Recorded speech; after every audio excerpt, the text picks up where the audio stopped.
Well, hey everybody, welcome back. You can see the layout room is a little different. The layout's completely down in preparation for the move. But today I want to talk to you about a little history, because over 10 years ago I came to you much younger and thinner and talked to you about the first market release of an SD70ACe in HO scale. The company was MTH. Well, they're back with another release of the SD70ACe, improved in some ways. So we'll take a look at various schemes today, including the KCS and UP versions of this locomotive. So let's get started with the review right now.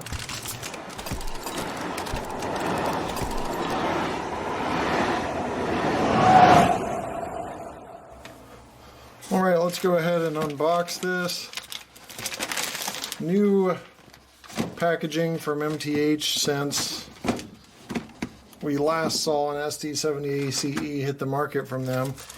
In the packaging, we've got the manual, which is 30, almost, let's see, over 40 pages of information. But it talks about setup and functions. There's over 20 functions listed, I believe 28. We'll talk about that in a minute. So MTH has now gone with this packaging, which is, it's different. I've seen a couple companies go this way, but before I talk about that, you also have a DCS manual as well. But I've seen a couple companies go this way on the packaging, which is interesting. I saw it start with like one or two companies, and then it's just slowly added by other manufacturers. So maybe it's just a packaging system or route that has been doing well to protect the models, but you basically have to unscrew two screws on the bottom, so I'll do that real quick. Alright, so let's take a look at the locomotive out of the box. The snowplows go on separately, and I'll show you how they go on here in a bit. But I want to zoom in so you can see the details of this. I've got 4 different schemes I want to show you, but there's LED equipped headlights and number boards and ditch lights. Ditch lights oscillate, but can be changed with a DCS TIU system, but they oscillate across the board regardless of road name. Stanchions are pretty firm. Metal handrails are nice. Details on this locomotive. You also have KD couplers installed instead of the remote couplers that were installed on the earlier versions. That's another change. Separately applied grab irons and sand filler hatch up front, and an MU hose right under there. This is the Powered by Your People scheme. There are cab figures and a cab interior. The nice paint scheme is well done. Everything looks good. A little bit of packaging there on the grills on the side, but trucks have good detail. And then as you get to the body of the locomotive, this is MTH's strong point in my position. You've got really nice stanchions with metal handrails that are very nicely done. And the scheme turned out nice as well. The printing and everything is crisp, looks good. You can see all of that on the side. Fuel tank detail there, including the sight glass and emergency shutoff buttons. And we'll zoom in a little more so you can see this back area and see how well the print is. It has a kind of 3D Art Deco or whatever you call it effect. Same as done on this model, so it's well replicated. The back area is see-through. Probably see my screwdriver there. In some cases, if you're looking through at a light, you can see a little bit of wiring. But other than that, it's nicely done to have that see-through detail. There's no component inside or anything, but it's a nice see-through effect. You also have stairs that have like a tread effect and safety tread all the way around. You can probably see that on the stairs when the light catches it just correctly. On the back, Another set of LED headlights, or taillights in this case, MU hose, accessory hoses with silver tipped ends, and that KD coupler on the rear. So you can see from this angle how well those handrails hold up. See, it's straight as a razor right down the edge there. So it's a good thing about those metal handrails. You have the F and E indicators on the end as well that are legible. See, there's the E and there's the F right there.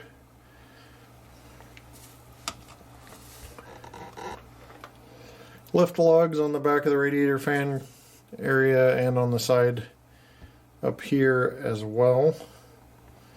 So in the art, again, replicated just like the real thing on this side. So fuel tank plumbing in detail is up here as well.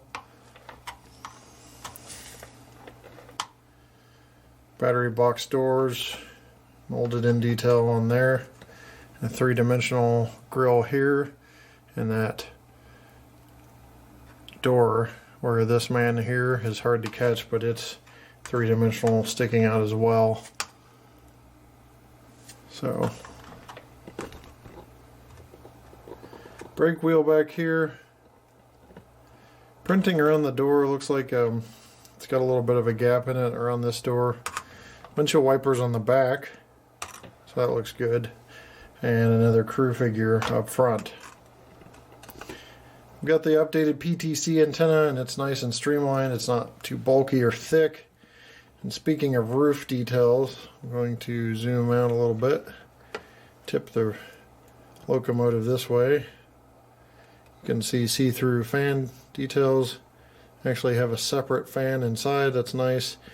Same thing on that back too. So really nice detail there to have that separately applied fan that's sitting inside the housing there.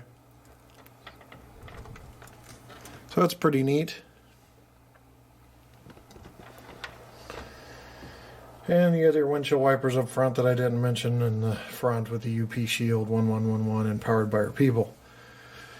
So that's one of the 4 schemes that I'm going to show you.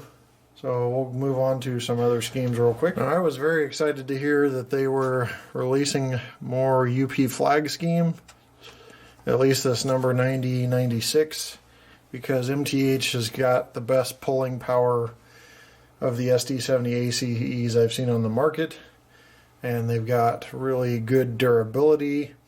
So I use MTH SD70ACes when I have really long consists, or I've got a brass passenger consist. And 9096 actually ran in the George Bush funeral train, I think, as the backup locomotive with the secondary train. It could have been the primary train, I don't recall, but so I wanted to get this for sure, and the pricing is really good too. So picked this up for $230 some, where the other ACs on the market can run upwards of $300 now.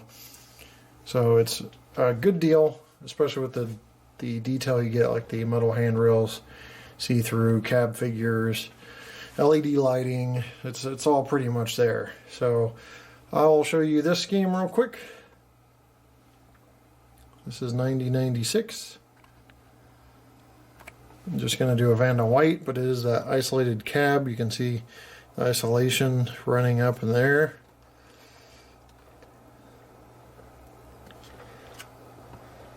I'm going to flip this around. It's got yellow sill, so it's all updated. Brake wheel's a little oversized along with the windows, but not a big deal to me. And then you get that streamlined PTC antenna. It's nice. Probably the best PTC antenna I've seen in terms of molded into a roof. It doesn't stick out too far. It represents the real thing really well. Now you're going to notice 4 little holes on each side of the coupler here, 2 on each side. That's how you connect the snowplow. It has not changed from previous runs. You have to run it up into the MU hoses if you want the MU hoses to go through the snowplow window. But the snowplows are pretty accurate, and I'll show you one real quick here. That's a snowplow. It's got the grab iron separately on there and the MU or accessory hose windows. And then on the back is the connection points. So my suggestion after having several of these is to put a little tiny bit of glue on all four of those and put it in there, route the MU and accessory hoses through, and then you'll be able to forget it pretty much as long as the glue is something solid. So you don't want to just press fit them in there. I had problems with them coming off somewhere on my layout, which was pretty big at the time, and then you're down a snowplow. So now here is 1943. Just going to do a quick Vanna White for you on this as well, since we have a lot of testing to get to. You see the POWMIA logo on the back.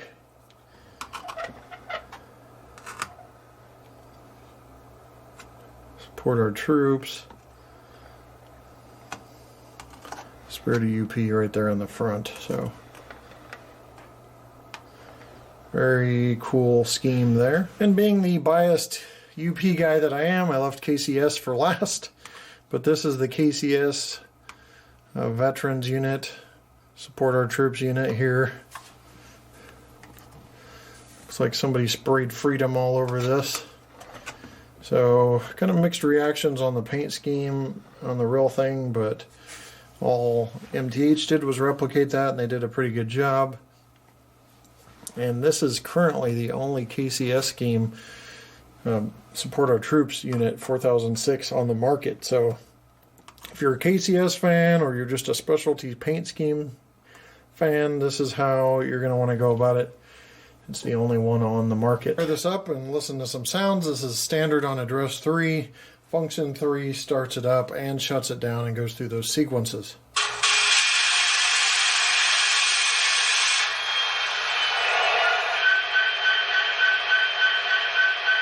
Alright, that's the startup sequence.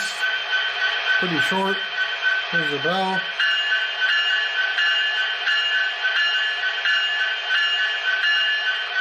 Horn.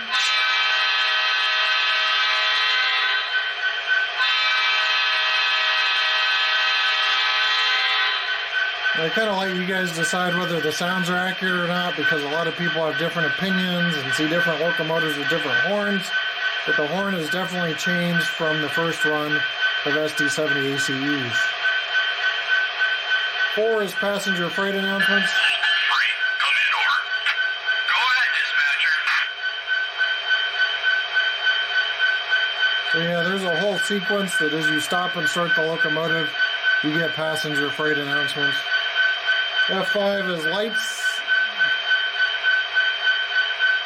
I'll probably show you in a different setting because you can't really see them right now. 6 is master volume.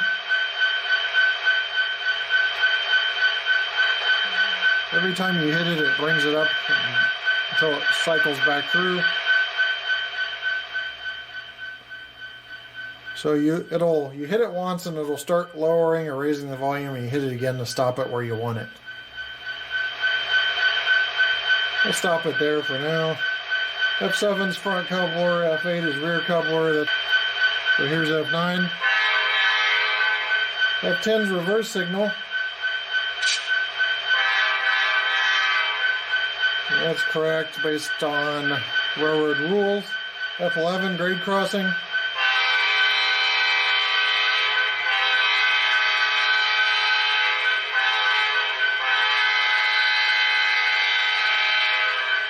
F12. Anyway, there's a bunch of idle sequences, F13 through F16. Extended startup, F17. Extended shutdown, F18. Rev up, rev down. One-shot Doppler, coupler slack, single horn blast, engine sounds, brake sounds, cab chatter, and then you can reset everything with F28. So all 28 functions are on this locomotive. Now, I'm going to do the extended startup on a different model. Then we're going to look at pulling power, because that's one of the benefits of this locomotive. All right, so let's do extended startup now, which is F17.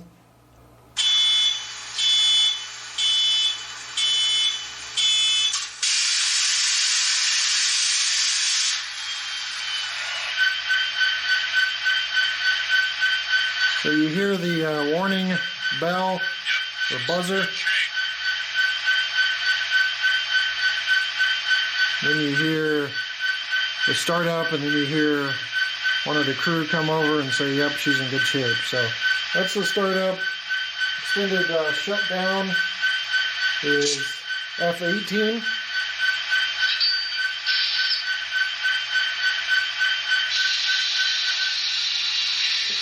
How'd she run? She ran great, thanks. See you next shift. So it's pretty cool. It shuts down, and then you have crew chatter talking about how'd she run. She ran great. See you next shift. So that is most of the functions. So there's 28 total. That's most of the functions of this locomotive. I'm going to go ahead and turn it back on as we look at slow speed control real quick.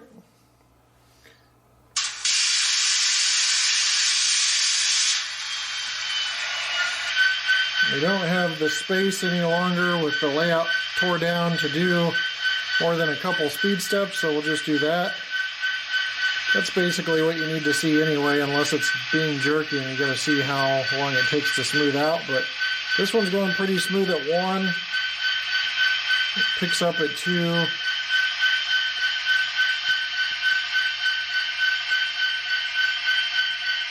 We'll just cap out at 3 here.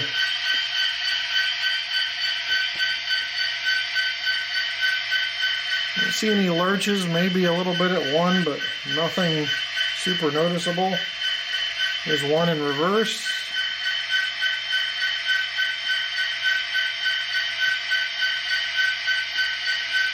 Two.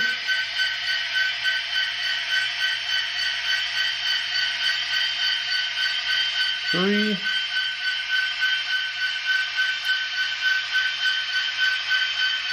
4. Looks like we got enough track space to get up to 5 in reverse. Hear the prime mover kick up there too.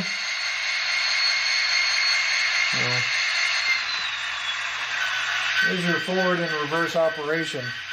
Take a look at lighting real quick. There you have your ditch or your number boards, headlight,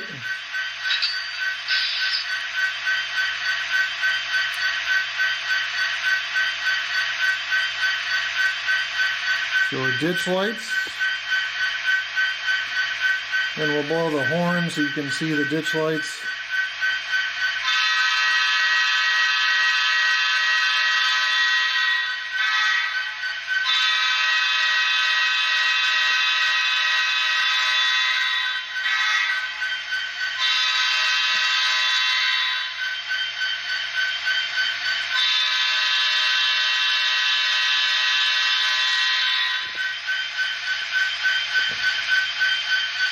There you have it. A little more of a lurch I noticed back here on the track. I don't know if that's track cleanliness or not.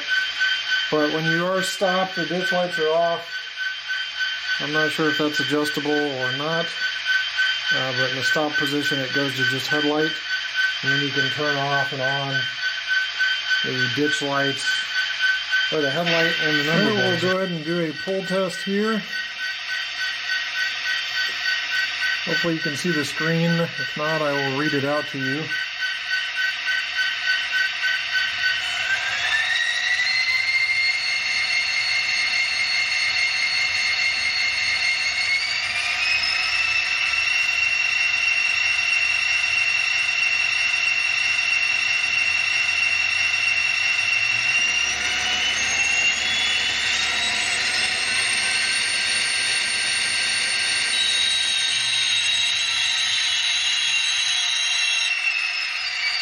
It looks like 3.8 ounces. Should be nearly 60 cars for just one SD70ACe from MTH pulls, which is pretty good. Now I usually use a KD coupler height gauge. It's been lost in the move, but this NMRA gauge does have coupler height. It's just not as spot on as the KD to see with compliance. The couplers seem to be compliant.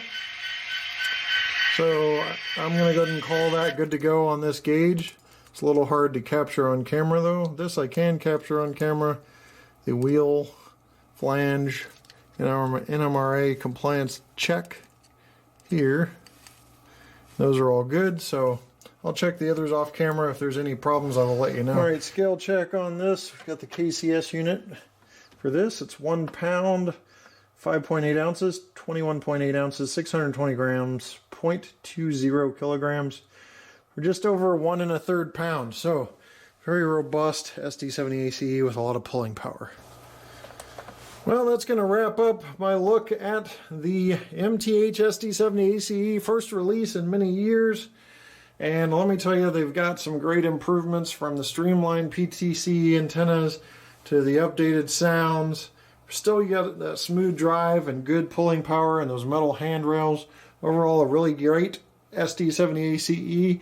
I think the best bang for your buck, if you will, for what you get in the market in terms of what you're paying versus the features you're getting with the LED lighting and everything. I showed you how that LED lighting worked along with how smooth everything operated. Out of all 4 of these units, all of them operate well, even though they have arrived from 2 different locations.